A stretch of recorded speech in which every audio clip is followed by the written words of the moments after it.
Bienvenidos a este podcast sobre fraude financiero, un espacio del Laboratorio de Protección del Consumidor Financiero de la Facultad de Ciencias Jurídicas de la Pontificia Universidad Javeriana. A continuación encontrarás un espacio que te explicará el fraude, cómo se produce, por qué se produce y cómo podemos combatirlo, en especial desde el derecho. Bienvenidos. Un saludo para todos. Mi nombre es Daniel Serrano y soy profesor de Derecho Económico en la Universidad Javeriana. También tengo la oportunidad de codirigir el Laboratorio para la Protección del Consumidor Financiero del Centro de Estudios de Regulación Económica y Competitividad Internacional. Hoy, en este episodio de este podcast, la idea es que varias estudiantes de la Facultad de Ciencias Jurídicas nos hablen sobre el fenómeno del fraude financiero en la era digital y miremos un caso de la vida real sobre él. Estoy aquí, por ejemplo, con Mariana Ramírez. Hola Daniel, buenos días. Con Valentina Castro. Hola Daniel, buenos días. Y con Natalia Dueñas. Hola, buenos días. Adelante, tienen el micrófono. Bueno, empecemos porque imaginen que hoy les llega una notificación de su banco, una compra aprobada por 1.800.000, pero ustedes no hicieron esa compra. Ahora bien, llaman inmediatamente al banco, bloquean la tarjeta, pero días después reciben como una respuesta. La transacción pues fue válida y no procede una devolución. Y ahí surge una pregunta que hemos estado investigando en el semillero, que es: ¿quién asume el riesgo en el sistema financiero digital? ¿Qué pasa cuando nos defraudan en este tipo de aplicaciones o virtualmente? Hoy vamos a analizar precisamente ese fenómeno del fraude financiero digital, sus modalidades, incluso cifras internacionales, nacionales, y finalmente les vamos a presentar un caso de la vida real. Porque pues más allá del fraude, lo que queremos es hacernos una pregunta muy importante. ¿El banco siempre gana? Perfecto, comencemos. Si quieren, podemos hablar un poco del contexto internacional. Si esto es un fenómeno exclusivamente local o es mundial, ¿a qué nos referimos con fraude financiero y quiénes lo han estudiado? Bueno, primero tenemos a la European Association for Secure Transactions, que es una organización sin ánimo de lucro, combina actores tanto públicos como privados y básicamente se encarga de monitorizar todos esos datos sobre fraude financiero, delitos contra sistemas de pagos e incluso delitos en cajeros automáticos, precisamente en Europa. Básicamente nos presentan que hay una tendencia a que el fraude financiero incrementa cada vez más, pero los fraudes financieros ya no son como eran antes, es decir, las formas de fraude financiero cada vez se vuelven más sofisticadas, lo que hace que sea mucho más difícil poder encontrar a los actores de ese fraude financiero. Entonces, por ejemplo, no sé si recuerdan cuando uno era pequeño y iba y sacaba dinero de un cajero automático y la mamá siempre le decía como: pon todos los números que puedas después de marcar tu clave porque va a quedar tu huella o porque te pueden sacar la información y todo. Ya los fraudes financieros no son así, son mucho más sofisticados e incluso te pueden quitar tus datos con una tarjeta que ni siquiera sea física y simplemente sea virtual. Lo que entiendo entonces es que el fraude va más rápido que las autoridades y por eso mismo IST es una asociación público-privada que observa, que mira cómo evoluciona el fraude, pero pareciera que no existen tratados o definiciones clásicas de fraude. Es lo que entiendo, Mariana. 100%. O sea, yo creo que simplemente se encargan de analizar, retomar datos, pero creo que no hay como verdaderamente una entidad o, como tú dices, Daniel, un tratado o alguna cosa por el estilo que definitivamente regule este tipo de cosas que se han vuelto un problema en los últimos años. Por supuesto, y hablemos de esa sofisticación en el fraude. Y esto, por ejemplo, habla de identidades sintéticas para pedir créditos, hackeos, pero ya no a nivel de sistemas, sino de IPs. ¿Cuáles son las modalidades que más te llamaron la atención y por qué? Bueno, dentro de las modalidades que más me llamaron la atención son los fraudes en canales digitales, que son obviamente los fraudes con tarjeta en línea, como los de un caso que vamos a ver a continuación, que ellos le llaman los fraudes card not present. Y pues básicamente son como los métodos más comunes en los que se hace este tipo de fraudes, porque ahora todo es en línea, todo lo pagamos en línea, todo lo compramos en línea.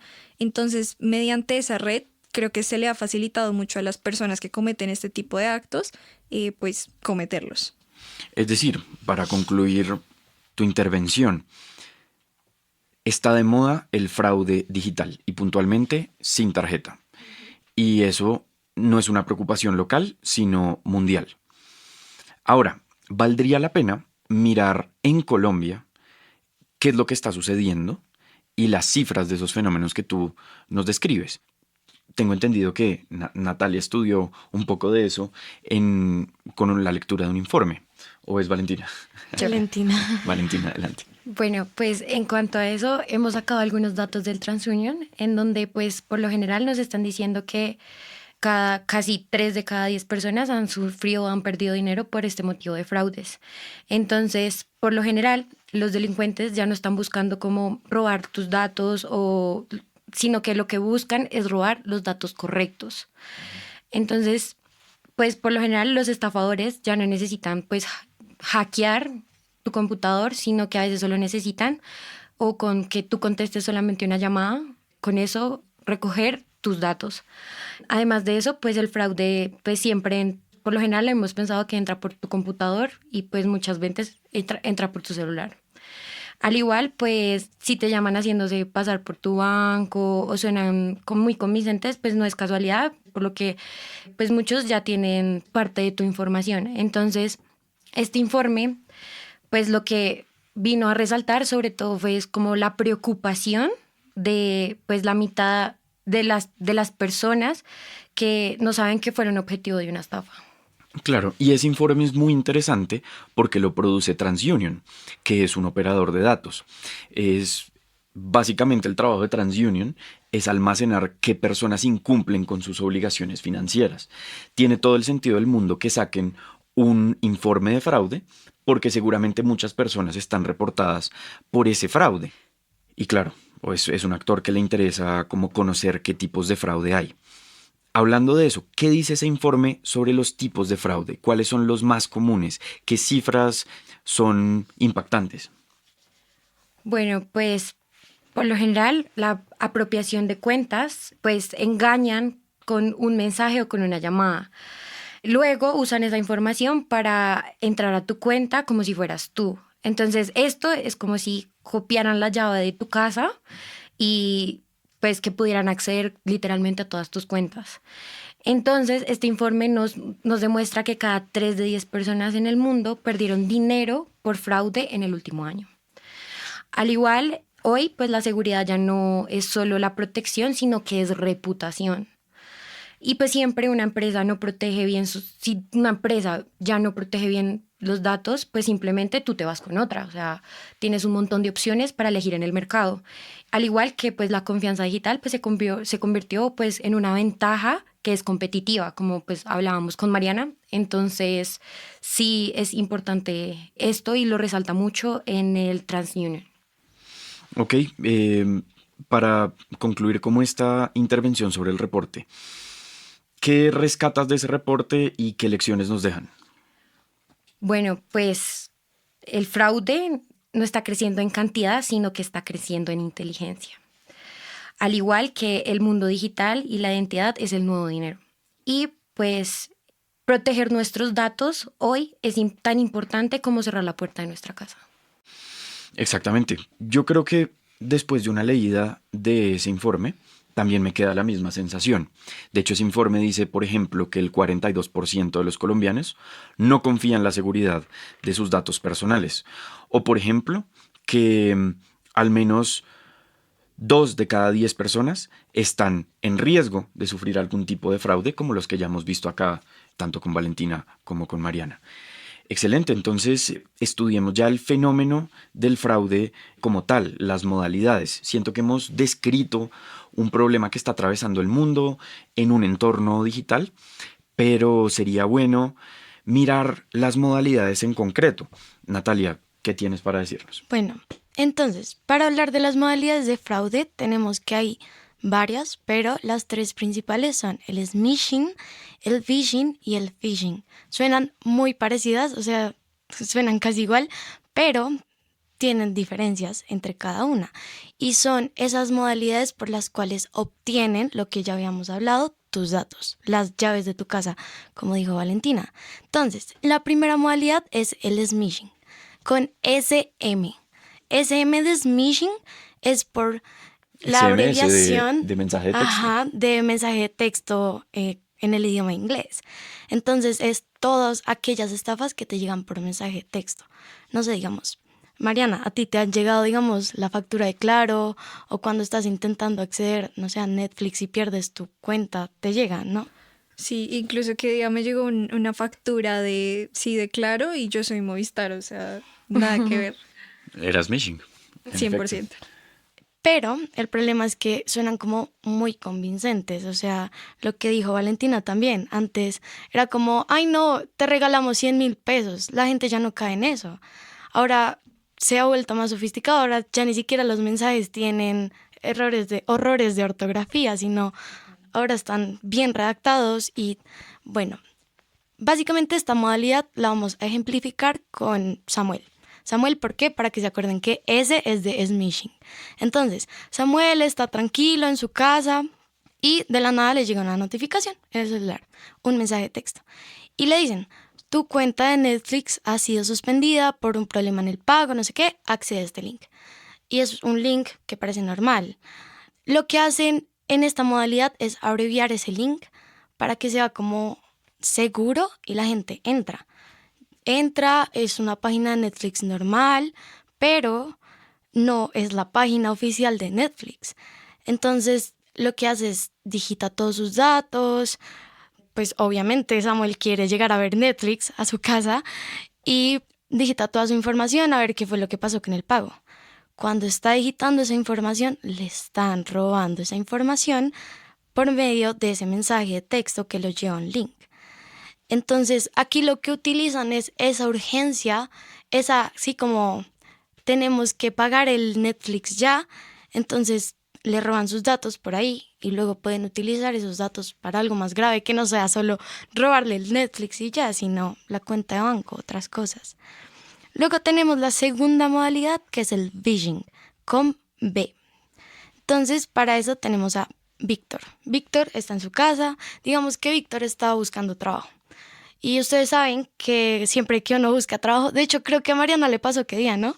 Que te llegó como una llamada y tú dijiste que no contestabas números Desconocidos. Sí, de un tema de trabajo y yo no contesté y luego me escribieron como, oye, te estamos buscando y yo, perdón, pero cuido mis datos y no respondo a números No, pero desconocidos.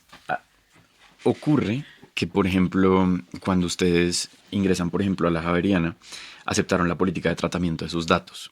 Y hay empresas que le compran a las universidades esas bases de datos para que ustedes hagan sus prácticas.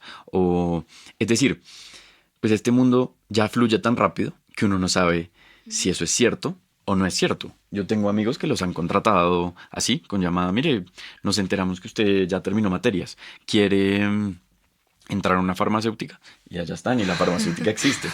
Pero puede que no pase y es creo que lo que nos está diciendo. Sí, o sea, es que digamos también, pues fuera del tema, una de las polémicas de Temu, ¿por qué Temu es tan barato? También es por eso, los datos. O sea, ay, reclama tu cupón de todo gratis, pero es que te piden tus datos, tu correo, todo, o sea, el nuevo oro son los datos, porque con los datos nos conocen y literal nos pueden estafar más fácil, o incluso no estafar, digamos el algoritmo de TikTok. Ajá. Entonces, No, y fíjense que vi una noticia que le robaron a Colpatria unas bases de datos. Y son con esas bases de datos que se hacen los fraudes digitales. Es decir, si pareciera que esa base de datos vale más que el mismo negocio del banco. Sí.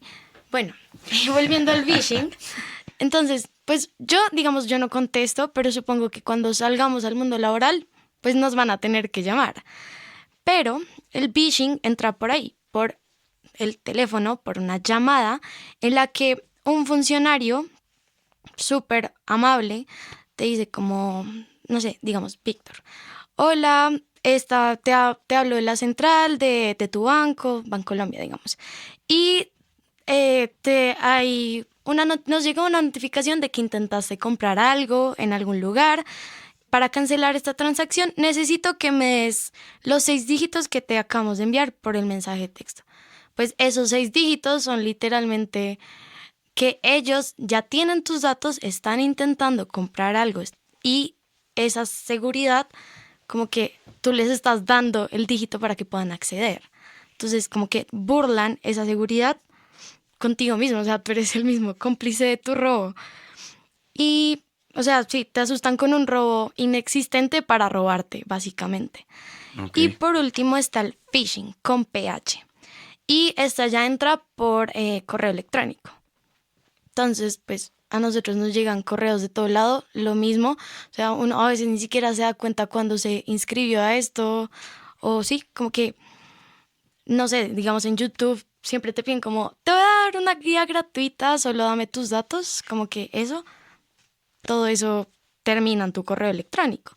Entonces, digamos que Pepito envió algo por Servientrega y le llega un correo de Servientrega supuestamente donde le dicen como tu paquete no pudo ser entregado, no sé qué, entra a este link para que podamos entregarlo o para solucionar el problema. Cuando entras a ese link te descarga como, no sé, un archivo. Es un link no que te lleva a una página, sino que se te descarga un archivo en el computador. Entonces, ese archivo lo que haces en tu computador, utilizan algo que se llama Keylogger, algo así, para como capturar esas contraseñas bancarias que tú, digamos, vas a pagar algo, los servicios, como ha pasado en el caso que vamos a hablar hoy. Entras y ese archivo que ya está instalado en tu computador empieza a recopilar toda esa información que tú pongas en cualquiera de los sitios. Incluso ni siquiera puede ser la página oficial de Bancolombia y está recopilando esos datos que tú estás poniendo. Entonces también debemos tener cuidado con eso. Y hay otras modalidades, pero pues no son tan relevantes. Esas son las 3 principales. De hecho, volviendo un poco al informe del que nos habló Valentina, las modalidades más frecuentes de fraude, estoy mirando, son el 21% de los fraudes son de phishing. O sea, phishing, ¿no recuerdas qué modalidad es? Te llaman para un trabajo falso. 21% robos de identidad, que no tendría que ver como ¿No es tan electrónico? sí, con este entorno electrónico, aunque podría ser. Y 20% la toma de cuentas, que tengo entendido que se puede presentar por las 3 modalidades. Es decir, toman tus datos y se apropian de las cuentas. Eso ya es el universo del 60% de los fraudes en 2024 que recopiló TransUnion. Es decir, estamos abarcando un mundo pues muy grave, un panorama muy grave. Yo quería agregar algo ahí. Dale. Y es que como pues nos surge una pregunta que es ¿qué está pasando con la seguridad de los datos de las personas? Porque pues si bien como en el estudio que había mencionado dice que pues el 42% en Colombia no confía en la seguridad de los datos personales. O sea, no quieren dar sus datos personales, no están confiando. Sí, ¿no? Y el fenómeno es muy grave porque cada vez utilizamos más la tecnología y pareciera que somos más descuidados con nuestros datos. Para todo nos piden datos. El otro día para entrar a un edificio me dijeron, no, aquí se tiene que inscribirse con su número de cédula, su nombre y su celular. Yo le decía, pero ¿por qué tengo que, para entrar a un edificio, darle mis datos? O, por ejemplo, la misma imagen, ¿no? Los bancos para abrir cualquier cuenta requieren la biometría facial, que eso es un dato personal y está rondando por ahí y puede que lo utilicen. O digamos, cuando uno entra a un sitio web y dice como, ¿aceptas nuestra política de cookies? Eso es como, ¿aceptas que cojamos tus datos? Literal. O sea, es como, ni siquiera tienes la opción porque necesitas el servicio, o necesitas inscribirte, o necesitas entrar. Como que ahora es la puerta de entrada a todo y Y pues o sea, incluso abriéndote una cuenta en TikTok ya tienen acceso a tus datos. No, y que es el mundo de hoy en día. O sea, si tú ya no, o sea, sí o sí tienes que colocar tus datos personales. En cualquier para lado. abrir una cuenta, para abrir un correo, lo que sea, siempre tienes que colocar tus datos personales. Y todo esto se ve agravado por una circunstancia gravísima, y es que vivir hoy entonces sin dar los datos personales es imposible, o sin acceder a los servicios financieros. No me imagino un día de mi vida sin Nequi, por ejemplo. Todo esto nos lleva a, yo creería que, una breve conclusión antes de la entrevista, y es, esto es un fenómeno social. Es decir, el mundo en el que vivimos se mueve con datos, y hay personas que aprovechan esos datos para tomarse las cuentas o robar identidades o lo que sea. Pero este fenómeno social, la forma de combatirlo antiguamente era mediante, pues, el derecho. Había delitos, habían instituciones fuertes, pero pareciera que, como Mariana nos contaba, la realidad va un poquito más rápido que el derecho. Entonces, sí existen delitos. Está el artículo 269I del Código Penal, del que hablaremos seguramente en otro episodio.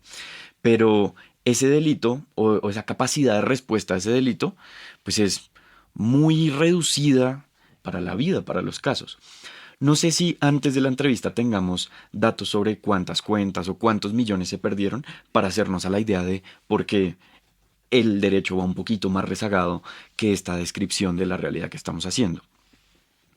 Pues a lo que tú dijiste, podría decir como, bueno, por ejemplo, nosotros en el semillero hemos revisado, le pongo por ahí unos, no sé, 4 o 5 casos tal vez, y todos han sido por lo menos de 10 millones de pesos para arriba. O sea, son montos altos y son varias personas, y son casos así que pasan todos los días. O sea, por ejemplo, hoy estaba hablando con una persona sobre el tema y me dijo como, ay, a mi papá le pasó eso. A mi papá le empezaron a cobrar de una aplicación, y otra persona también me dijo como, sí, a mí me pasó eso hace poquito. O sea, es algo como que ya también siento que se está normalizando un poco, como, ay, me están estafando. Bueno, pues ya tengo que cambiar mi clave.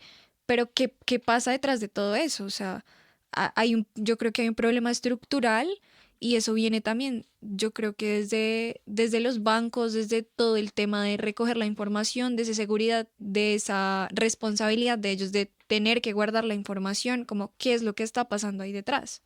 Es que de hecho, la estadística, la última vez que hablé con un fiscal, es que cada 4 minutos se produce un fraude en Colombia. Entonces, la forma de tratar el problema no puede ser clásica, no puede ser, mire, la fiscalía va a identificar quién hace estos fraudes y apresar a la persona. En parte porque la persona puede estar en Groenlandia haciendo un phishing. Y la capacidad de respuesta institucional es mínima, que son 4 fiscalías de delitos informáticos para 40 millones de personas, que sufre una cada 4 minutos, y un fiscal se demora sacando un caso 2 años. Creo que el dramatismo de este problema lo podemos ver en el caso que vamos a revisar. Entonces no sé si quieran que pasemos a la entrevista con nuestra invitada. Sí, Claro.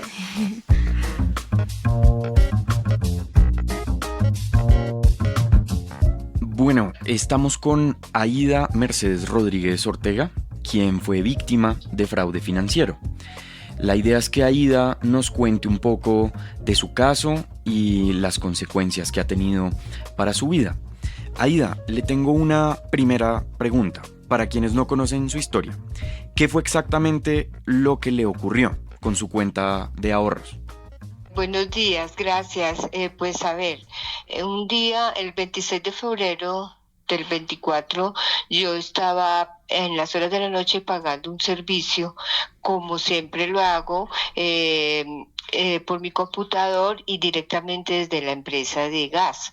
Y pues yo lo estaba pagando, y de pronto aparece un aviso que dice la URL está clonada o tiene problemas, y entonces comuníquese con el banco. Yo me comuniqué con el banco, un señor me atendió, hablé con él, le comenté, él me dijo que cambiara de navegador y pues no entendía bien qué era el navegador. Sin embargo, pues ahí tratando de comunicarnos, entendí que era pues por donde uno hace el internet. Entonces, como tengo Google y Edge, pues yo dije, pues será Edge, y lo cogí. Entonces él me fue indicando cómo entrar a la página, entré a una página, pagué y le dije después muchas gracias. Él corroboró los pagos y al final, pues como ya era tarde de noche, el cansancio, pues yo dejé así, salí del computador, me fui para mi casa y al otro día, en las horas de la mañana, pues empiezan como a sacar dinero.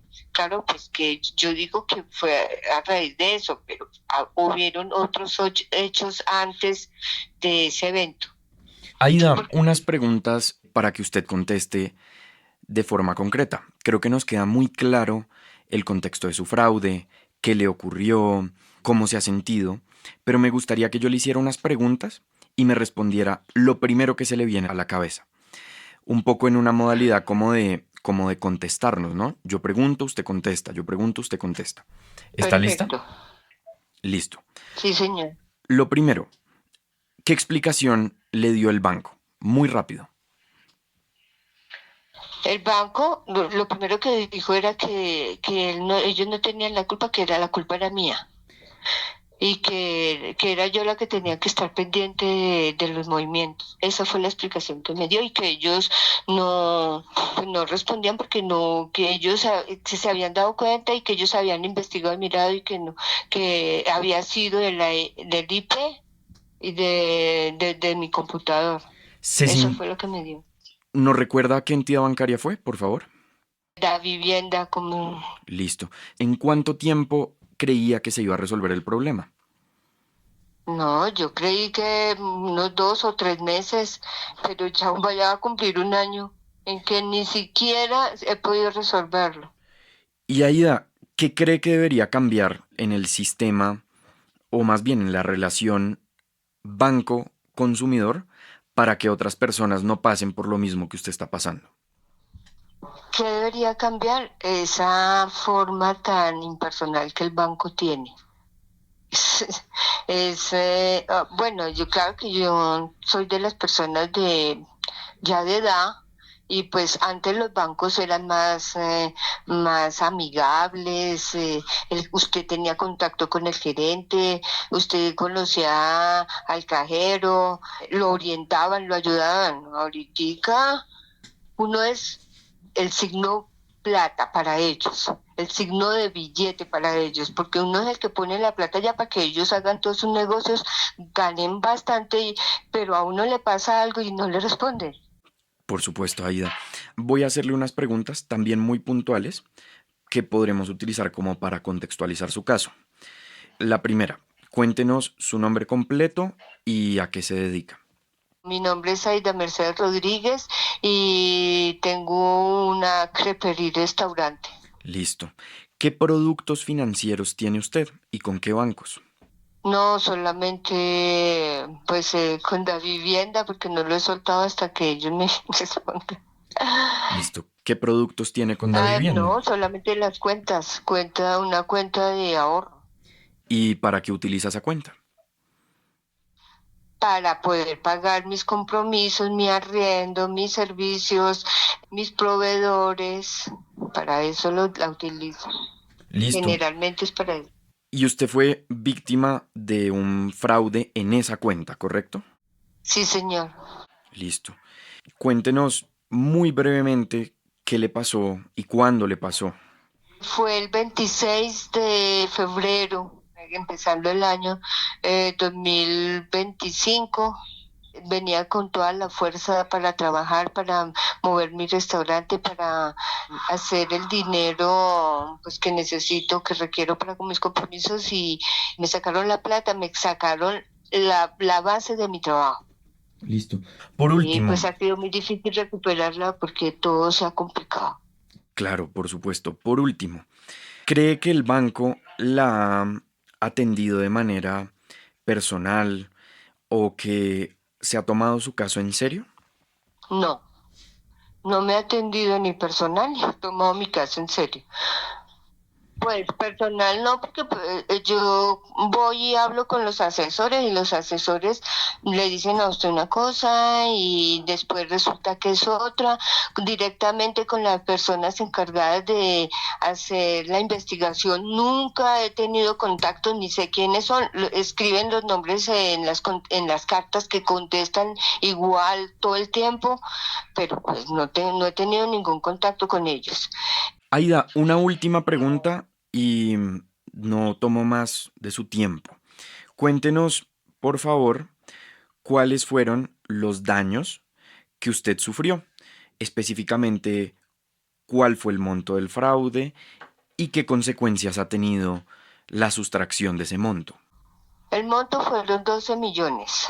¿Y qué consecuencias he tenido? Que me ha sido muy difícil porque era mi base, mi plante para seguir trabajando para poder. Entonces, para responder ante mis proveedores y ante las obligaciones que tengo, pues me ha tocado tratar de lo que me entra, pagar, estar muy a ras para cumplir mis compromisos. Y pues realmente pues no, trabajo como una loca, pero no gano nada, no hay una ganancia. Entonces, porque mi objetivo del restaurante es pues dar calidad, y no es enriquecerme, pero sí poder tener una vida digna con mi trabajo, ¿no? Claro, por supuesto. Aida, muchas gracias por su tiempo.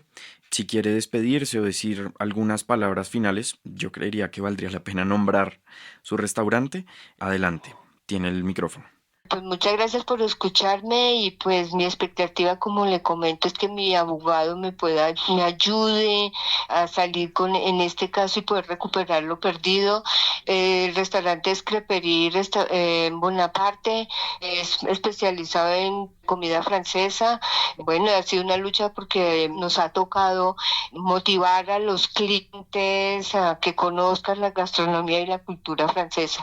Bueno, y pues el que quiera venir a visitarme, estoy siempre a la orden, carrera octava 1119. Aida, muchísimas gracias por su Y tiempo. gracias a ustedes por esta oportunidad y que ojalá mi abogado me pueda ayudar. Por supuesto. Listo, Aida. Que esté muy bien. Hasta luego. Gracias, que esté muy bien. Hasta pronto. Bueno, acabamos de escuchar a Aida Rodríguez, pues que nos contó su caso. La verdad suena bastante angustiada. Yo quisiera saber, con toda la información que Mariana, Valentina, Natalia nos han traído, ¿qué opinan del caso de Aida? Comentémoslo un poco desde el fenómeno del fraude digital. ¿Quién quiere comenzar? Mariana. Bueno, yo creo que en el caso de Aida, el banco está un poco tratando de trasladarle como la carga de la prueba a ella y le dice, tú bloqueaste las transacciones, pero hasta ahí, o sea, listo, dijiste que no las hiciste, pero igual te estamos cobrando, entonces pues mira a ver qué haces. Ahí es el banco el que debería revisar efectivamente lo que hemos visto, digamos, el perfil transaccional. Ella decía, es que yo nunca muevo montos tan grandes como el monto que me movieron. Yo pago mis servicios y los servicios valen, no sé, 100.000, 200.000, no todo ese dinero que le mueven. Entonces, creo que también es un poco de omisión por parte del banco en ese tipo de cosas y como lo dije al inicio, tratar de trasladarle como esa carga de la prueba a ella y básicamente se están lavando las manos y listo. Me llamó la atención que ella dijo, mire, yo iba a pagar un servicio público en línea, no sé si le llegó por un mensaje de texto. ¿Cómo podríamos catalogar esa modalidad de fraude? Asumamos que es por mensaje de texto. ¿Como smishing? Pues sí, ¿no? Es como el ejemplo paradigmático, ¿no? Le llega el mensaje, ella hace clic, da Da sus link. datos y empiezan a sacar Sí, transacciones. No se da cuenta. Pero pues, o sea, también, digamos lo de Claro, ¿sabes? Como que le llega, no has pagado tu factura de Claro, no sé qué, págala en este link. O supongo que algo del agua, la luz. Entonces ella dio sus datos y ahí está. Es que incluso es como lo que ella mencionaba, o sea, yo no soy una persona que sepa manejar el internet, ni sepa utilizar esto. Incluso en la llamada que ella le hizo al banco, la persona que trabaja en el banco le dijo qué debía hacer. Y pues básicamente, como lo que decía Mariana, o sea, quieren trasladarle toda esa carga de la prueba a ella. O sea, decir, usted no sabía utilizar eso, es tu problema. Claro, como si el fenómeno estuviera aislado. O sea, como si el banco omitiera que 3 de cada 10 personas han sufrido fraude. Como si todos pudieran saber que ese link no es... O sea, digamos, Bancolombia ahorita tiene varias propagandas que dicen como, si te llega un mensaje, la cuenta oficial es Bancolombia, no sé qué. Pero igual hay mucha gente que no está informada de eso. O sea... Incluso Aida decía, es que yo entré a la página y la página se veía como una página Bien, normal, sí. o sea, pues ella no se va a poner a mirar si tiene las 3 Ws que tiene que tener cada página, si tiene el HTTPS, o sea, ella no se va a poner a mirar todo No, eso. incluso, ¿y cómo lo va a saber ella? O sea, es que hay que partir de eso, de cómo lo va a saber una persona que no maneja las redes sociales, que este link que en verdad está entrando ella es verídico. A mí me llamó la atención una cosa, es como una percepción que tuvo Aida, y es que el banco no la trata de forma personal. Le dice como, mire, usted sufrió un fraude, pero esto es un proceso de investigación que le va a llegar a usted tal día, tal hora, pues no sé, la respuesta. Usted no se puede acercar a la sucursal del banco. Y tuve la oportunidad de revisar las respuestas que le dio el banco a Aida. Y en una de esas decía, mire, nosotros como Davivienda tenemos unos tips de seguridad. Y esos tips de seguridad eran www.latiasegura-davivienda. Y yo decía, esto es un chiste, o sea, la están mandando a una página con memes, con consejos de seguridad, y cuando ella va al banco, pues hay unos canales de comunicación absolutamente rígidos. Yo creo que todos estos temas los podemos hablar en un próximo episodio. O sea, ya la parte legal como del proceso de ella. Creo que hemos descrito muy bien el fenómeno. Y mirar también las cargas que pesan sobre los bancos. Pero aprovechando que tenemos este caso, ¿qué tips, ustedes que ya estudiaron el fraude como fenómeno, le darían a una persona, por ejemplo a Aida, si no quiere volver a sufrir fraude? Bueno, yo creo que el primero es que ningún banco te va a pedir por llamada, ni por mensaje de texto, ni por correo electrónico tus datos personales, y eso hay que saberlo siempre. Si vas a poner datos personales, que sea a través de la aplicación oficial del banco o cuando te llega una clave dinámica a tu aplicación del banco, pero de ahí para allá, nada de compartir tus datos personales. Yo creo que un segundo tip sería, pues ya lo que habíamos mencionado, que si vas a entrar a un link que sea de tu banco, que te lo hayan enviado, pues realmente que pues entres desde la aplicación oficial o desde un navegador seguro para que no te pase lo mismo que te pasó con Aida. Claro. Y Natalia. Yo diría que evitar guardar como automáticamente los datos de tu tarjeta en cualquier sitio. Por ejemplo, cuando vamos a hacer compras virtuales, ahí aparece el mensajito de Google que te dice como, ¿quieres guardar tu contraseña o quieres guardar este usuario? Obviamente es mucho más fácil, sí, pulsarlo que andar poniendo siempre tu correo y la clave, y si tú no te acuerdas de la clave, no sé qué, pero es mejor a que te estén robando los datos y la información, ¿no? Y también, sí, tienes que revisar muy bien que sea una página oficial, y pues yo creo que en otro podcast también podríamos hablar de cómo identificar que sea una página oficial y que la conexión sea segura. Muchas veces en los computadores o pues en el mismo internet nos dice como, esta conexión no es segura, ¿deseas continuar? No continúes porque no es segura. O que te bloquean de una vez la página, Sí. también aparece, sí. Yo haría uno último. Esto no lo hace casi nadie. Pero utilizamos nuestros computadores casi que a diario. Valdría la pena uno, así como va al odontólogo cada 6 meses, revisar si el computador tiene virus cada 6 meses. Un mantenimiento de un computador vale 90, 80 mil pesos que una persona lo revise una hora.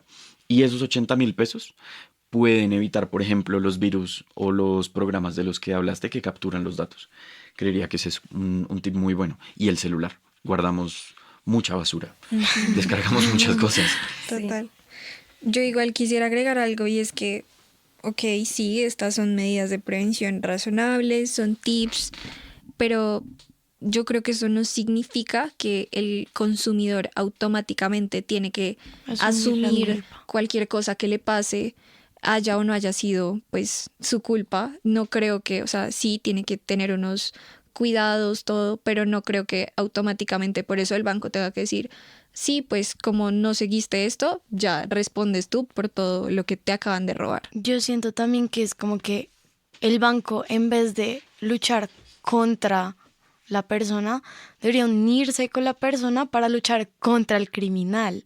Porque tenemos un modelo o un sistema donde, ok, me pasó algo, fui víctima de un robo, de un fraude y voy a donde el banco, lógicamente. Y el banco se trata de defender o se trata de lavar las manos en vez de decir, ok, venga, vamos a investigar, yo tengo esta y esta y esta información, intentar rastrear al posible culpable, o sea, no uno contra el otro, sino ambos contra el posible culpable. No, incluso como lo hemos visto también en el semillero, ellos tienen la posibilidad de acceder a toda esa información sí, para ver qué fue lo que sucedió. O sea, no es como que para no ayudar al consumidor. Tienen muchos temas y muchas herramientas para ayudar. Y precisamente les propongo que nuestra próxima conversación sea qué cargas tiene el banco y qué información tiene el banco. Porque si ya tenemos el fenómeno descrito y vamos a explicar las cargas, creo que le quedaría mucho más fácil a quien nos escuche pues poder resolver como todo esto. Fue un gusto compartir con ustedes y nos vemos en la próxima versión de este podcast. Muchas gracias a todas. Gracias. Si te gustó este episodio y quieres más contenido, inclusive participar en él, puedes escribirnos a través de nuestras redes sociales. En Instagram podrías buscar Laboratorio de Protección del Consumidor Financiero y estaremos en uno de nuestros episodios respondiendo las preguntas de ustedes. Este fue un espacio auspiciado por el CEDRESI, la Facultad de Ciencias Jurídicas y la Pontificia Universidad Javeriana. Gracias por escucharnos.